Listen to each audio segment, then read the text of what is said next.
अस्सलाम वालेकुम प्यारे बच्चों। आज हमारा जो मौजू है वो है जाबिर बिन हयान, 8वीं जमात के बच्चों के लिए। 8वीं जमात के उर्दू से लिया गया है। आज हम यही पढ़ते हैं जाबिर बिन हयान के बारे में। आपको मालूम होना चाहिए जाबिर बिन हयान जो है इसको तारीख़ का सबसे पहला कीमियादान माना जाता है, यानी कि इसको फादर ऑफ केमिस्ट्री कहा जाता है। दुनिया जाबिर बिन हयान को फादर ऑफ केमिस्ट्री के नाम से जानती है। ये न सिर्फ केमिस्ट्री का बाबा आदम था, बल्कि ये जगराफिया निगार, माहिर तिबियात और माहिर फल्कियात भी था। इसी के बारे में आज हम ये पढ़ेंगे जो आपकी किताब में ये सबक दिया गया है। पहले मैं इसका कुछ हिस्सा पढ़ लेता हूँ, फिर इंशाल्लाह समझाने की कोशिश भी करूँगा। आप अपनी किताबों की तरफ ध्यान दीजिए। आज से कोई सैकड़ों साल पहले 818 ईस्वी के आसपास कोफे में एक अतार रहा करता था। उस अतार का नाम हयान था। अतारी से मुश्किल से उसकी गुजर बसर होती थी। उसके यहाँ एक बेटा पैदा हुआ जिसका नाम जाबिर रखा गया। हयान को फिक्र लाहक हुई कि अब क्या होगा, रोजी रोटी का मसला कैसे हल होगा। पैसा कमाने के लालच में वो छोटे बड़े जराइम में मुलवस हो गया। जाबिर भी नहायत ही कमसिन था कि बाप का साया सर से उठ गया। अब जाबिर की तालीम तरबियत का सारा बोझ उसकी गरीब माँ पर आन पड़ा। माँ ने कमसिन जाबिर को कोफा के बाहर गाँव में अपने रिश्तेदारों के यहाँ भेज दिया। इस तरह जाबिर को बचपन के यह दिन देहात की आज़ाद फिजा में गुजारने का मौका मिला। गाँव में उसे मामूली तालीम मैसर हुई, अलबत्ता तलाश जुस्तजू का मादा उसमें कूट कूट कर भर गया। कुछ साल गाँव में गुजारने के बाद जाबिर वापस कोफा आया। उन दिनों कोफा में उम्दा इल्मी माहौल था। जाबिर में मजीद तालीम हासिल करने का शौक़ पैदा हुआ। चनांचे इस मकसद से उसने मदरसे में दाखिला लिया और मुरवज्जा तालीम हासिल की। आज हम इंशाल्लाह इतना ही पढ़ लेते हैं। अब थोड़ा समझाने की कोशिश करूँगा। इसमें कुछ लफ्ज़ हैं जो थोड़े से मुश्किल हैं, उनका माने दिया गया है यहाँ। अतार कहते हैं अतर बेचने वाले को, जो अतर बेचता है उसको अतार कहते हैं। फिक्र लाहक होना अंदेशा होना, एहतिमाल होना, किसी चीज़ की फिक्र होना। रोजी रोटी रोज़गार या माश को कहते हैं। जराइम जुर्म की जमा है।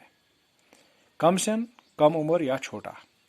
कूट कूट कर भरना, बहुत ज़्यादा भरना। मुरवज्जा जिसका रिवाज हो, जो आम हो। कीमियागर कीमिया बनाने वाला। तो हमने ये पढ़ा, आज से कोई सैकड़ों साल पहले 818 ईस्वी के आसपास कोफे में एक अतार रहा करता था। आज से कोई सैकड़ों साल पहले। कोफा एक जगह है इराक में। इराक जो कि एक मुल्क है, एक मुसलमान मुल्क है, उसके एक शहर का नाम कोफा है जो बहुत ही मशहूर शहर है। वहाँ एक अतार रहा करता था आज से सैकड़ों साल पहले 818 में, और उस अतर बेचने वाले का नाम हयान था। अतारी से मुश्किल से उसकी गुजर बसर होती थी। इस अतर बेचने से उसका जो गुजर बसर है, उसका जो रहन सहन है, वो ठीक ढंग से नहीं चलता था। मुश्किल से उसका गुजर बसर होता था, मुश्किल से उसकी रोजी रोटी चलती थी। उसके यहाँ एक बेटा पैदा हुआ जिसका नाम जाबिर रखा गया। उसी अतार के यहाँ जिसकी ज़िंदगी बड़ी मुश्किल से गुजर रही थी, उसके यहाँ एक बेटा पैदा हुआ जिसका नाम जाबिर रखा गया। हयान को फिक्र लाहक हुई कि अब क्या होगा। अब हयान को यह अंदेशा हुआ, हयान को यह एहतिमाल हुआ, हयान ने यह सोचना शुरू कर दिया कि अब बेटा भी पैदा हो गया, अब कैसे गुजर बसर होगी, रोजी रोटी का मसला कैसे हल होगा, अब रोज़गार का मसला कैसे हल होगा। पैसा कमाने के लालच में वो छोटे बड़े जराइम में मुलवस हो गया। यही बात जहन में रखते हुए कि अब बसर औकात कैसे होगी, अब गुजर बसर कैसे होगी, वो छोटे बड़े जराइम में मुलवस हो गया। जैसे मैंने आपको پہلے بھی بتایا کہ جرائم جو ہے یہ جرم کی جمع ہے۔ جابر ابھی نہایت ہی کمسن تھا کہ باپ کا سایہ سر سے اٹھ گیا۔ جابر ابھی چھوٹا تھا کہ باپ کا سایہ سر سے اٹھ جانا، باپ اس کا مر گیا۔ جابر کا باپ اس کے بچپن میں ہی مر گیا، ابھی کمسن ہی تھا کہ اس کا باپ مر گیا اور باپ کا سایہ سر سے اٹھ گیا۔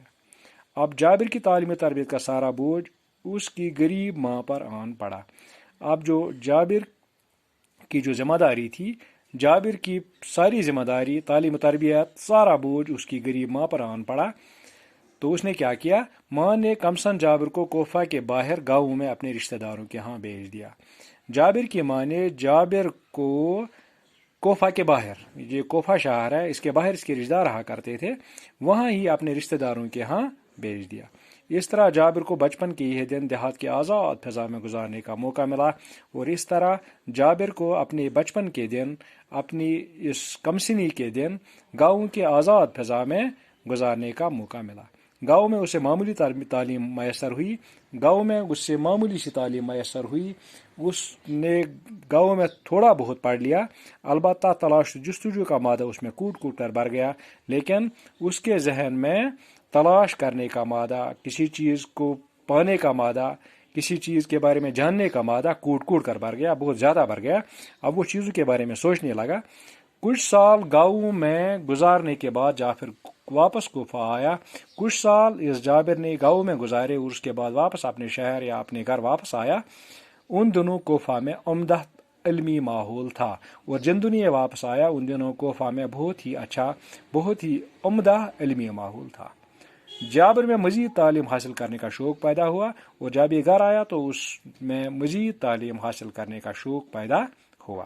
چنانچہ اس مقصد سے اس نے مدرسے میں داخلہ لیا۔ چنانچہ اس تعلیم کے شوق کی وجہ سے اس نے مدرسے میں داخلہ لیا اور مروجہ تعلیم حاصل کی۔ مروجہ جس کا رواج ہو، جو عام ہو، جو ان دنوں جو تعلیم ان دنوں چل رہی تھی، اس تعلیم کو اس نے پانا شروع کر دیا۔ تو یہ تھا آج کا سبق۔ اب کچھ سوال ہیں جو میں نے اس سے نکالے ہیں، امید ہے کہ آپ ان سوالوں کے جواب لکھو گے۔ سوال نمبر 1، کوفے میں رہنے والے عطار کا نام کیا تھا؟ سوال نمبر 2، عطار کے بیٹے کا کیا نام رکھا گیا؟ سوال نمبر 3، حیان پیسہ کمانے کی لالچ میں کون سے کام کرنے لگا؟ نمبر 4، باپ کے مرنے کے بعد جابر کی ماں نے اس کو کہاں بھیجا؟ سوال نمبر 5، نیچے لکھے ہوئے الفاظ کو جملوں میں استعمال کیجیے۔ یہ جو لفظ دیے گئے ہیں ان کو جملوں میں استعمال کرنا ہے۔ لفظ ہیں لالچ، جرائم، رشتہ دار، تلاش، عمدہ۔ امید ہے کہ آپ کو آج کا سبق سمجھ آیا ہوگا۔ شکریہ۔ السلام علیکم ورحمۃ اللہ۔